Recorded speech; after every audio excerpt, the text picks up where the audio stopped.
মোৰ ৭ নং কপলি দাসবস্তি আমতলা এৰিয়া আমতলা মানে এই মানুহজনী ল'ৰা এটা পুহিছিলে মানে ল'ৰা ছোৱালী নাছিলে মানুহজনী এই ল'ৰা এটা পুহিছিলে মানে সৰুতে আনি পুহিছিলে পোহাৰ পিছত মানে বাপেকটো ঢুকালে ল'ৰাটো ২২ বছৰমান হ'ল হোৱাৰ পিছত মানে ল'ৰাটো মানে আজি ৩ মাহমান হৈ গ'ল পাগল হৈ গ'ল আৰু মানুহজনীৰো অৱস্থা নাই চোৱা মানুহ নাই আৰু ল'ৰাটো আগতে এনেই মাকক মেকানিক চেকানিক কৰি খুৱাই আছিলে মানে তাৰপিছত এতিয়া ল'ৰাটো যেতিয়া পাগল হৈ গ'ল এতিয়া কাম কৰা মানুহ নাই আৰু তেখেতৰ কোনোবা পৰিয়াল আছে যদিও আমি নাজানো আছেনে নাই গম নাপাওঁ আজি ৩ সপ্তাহ ধৰি মানে আমি মানে অলপ আহি বহুত বেয়া লাগি আছে তেখেতে মানে উঠিবও নোৱাৰে শোৱাৰ পৰা কৰি মেলি খাবও নোৱাৰে পানী অকণো দিয়া মানুহ নাই এনেকুৱা অৱস্থা হৈ আছে সেইকাৰণে আমাৰ বহুত বেয়া লাগিছে চবকে অনুৰোধ কৰিছোঁ যে তেখেতক মানে কোনোবাই যদি পাৰে হেল্প কৰিবলৈ বা কিবা হেল্প কৰা যদি ৰাস্তা আছে কোনোবাৰ হাতত আমাক অকণমান হেল্প কৰিব আমিও ওচৰৰ মানুহ বুলি আমি কৰি আছোঁ যিমান পাৰিছোঁ আৰু আমিও কৰিবলৈ আমাৰো তেনেকৈ শক্তি নাই সেইকাৰণে চবকে ৰিকুৱেষ্ট কৰিছোঁ যে আমাৰ এই কলনীখনত এইজন মানুহ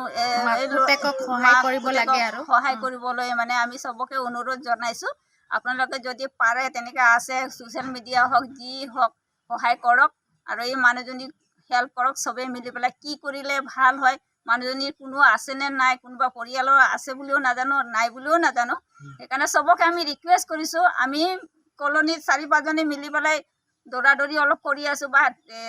হেৰি কৰি আছোঁ অলপ হেল্প কৰিব বিচাৰি আছোঁ কিন্তু আমাৰো সেনেকৈ শক্তি নাই আপোনালোকে চবেই মিলি পেলাই যিমান পাৰে আপোনালোকে চবেই মিলি পেলাই হেল্প কৰক এই মানুহজনীক আমি সেইকাৰণে ছ'চিয়েল মিডিয়াকো মাতি পেলাই মানে এইটো মানে হেল্প কৰিব বিচাৰে কথাটো জনাবলৈ চবেইতো নাজানে ক'ত কি হৈ আছে সেইকাৰণে জনাইছোঁ আৰু ছ'চিয়েল মিডিয়া থ্ৰুদি আপোনালোকে চবেই মিলি পেলাই অলপ হেল্প কৰক ৰেচন কাৰ্ড আছে নেকি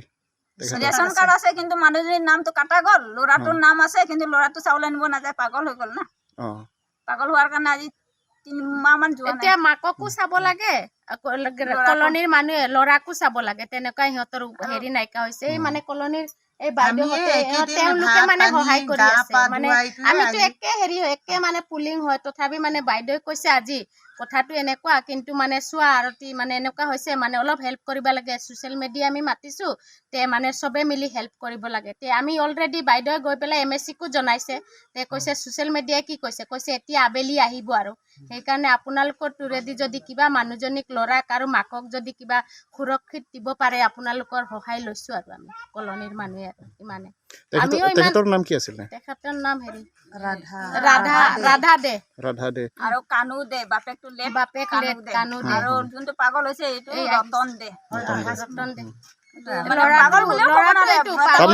এইকেইদিন আপোনালোকে মানে চোৱা চিতা কৰি আছে এইকেইদিন চোৱা চিতা ৰাতিও মই 10:30-11টাত ভাত আনি খুৱাম ৰাতিপুৱা পাৰিলে আহোঁ ময়ো বিজি থাকোঁ নিজৰ যেতিয়া হাজবেণ্ড নাই ময়ো ইফালে ইফালে ঘূৰি থাকোঁ সেইকাৰণে আহি সময়মতে নোৱাৰোঁ আহি দিবলৈ ওচৰৰ মানুহখিনিয়ে চব বিজি দুখীয়া এৰিয়া চবৰে দিম বুলি ক'লেও তেনেকৈ সুবিধা নাই আৰু যেনিবা থাকিলে কৰিলেতো দি থাকিলে হয় এতিয়া চবৰে কলনীৰ মানুহখিনিও ওচৰে পাছৰখিনিও দুখীয়া যেনে তেনে খাই চলি বাচি আছে সেইকাৰণে মই অলপ আঁতৰত আছোঁ হ'লেও মই ৰাতি আহি পেলাই ভাত চাত দিওঁ কেতিয়াবা চাওঁ ওচৰৰ মানুহখিনিক লৈ পেলাই হেৰি কৰোঁ আৰু সেনেকৈ চলি আছোঁ আৰু আপোনালোকে আহি পেলাই গাও ধুৱাই দিয়ে যোৱাকালি গা চা ধুৱাই থৈ গৈছোঁ এতিয়া বিশেষকৈ মানে তেওঁ পানী এগিলাচ লৈ খাব নোৱাৰা অৱস্থা হৈ আছে আৰু অসুস্থ নেকি পুৰা অসুস্থ বিচনাতে আছে মই অহা দিনাখন বিচনাতে আছে